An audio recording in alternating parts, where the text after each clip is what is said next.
நான் வாத்துக்கறி சாப்பிட்ட கதை பார்க்கலாமா?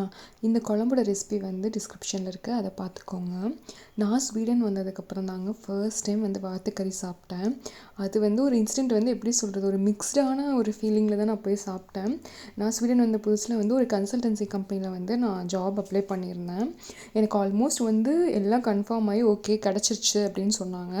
சரி ஓகே, அதை செலிப்ரேட் பண்ணலாம், எப்படி ஆஃபர் லெட்டர் வரக்கு முன்னாடியே செலிப்ரேட் பண்ணலாம் அப்படின்னு சொல்லிட்டு என் ஹஸ்பண்ட் வந்து இங்கே மாமா எஸ் அப்படின்னு சொல்லிட்டு ஒரு ஏஷியன் ரெஸ்டாரண்ட் இருக்குது, அங்கே கூட்டிகிட்டு போய் நீ வாத்துக்கறி ட்ரை பண்ணு அப்படின்னு சொல்லிட்டு நாங்கள் வந்து வாங்கியிருந்தோம். நல்லா கிறிஸ்பியான டக் வந்து ஃப்ரை பண்ணி அது கூட வந்து ஸ்டிக்கி ரைஸ் வச்சு அதுக்கப்புறம் மாதுளம்பழம் சாஸ் இருக்கு இல்லையா, அது வந்து ஒரு கப்பில் வந்து கொடுத்தாங்க. ஃபஸ்ட் டைம் சாப்பிடும்போது அவ்வளோ டேஸ்ட்டாக இருந்துச்சுங்க.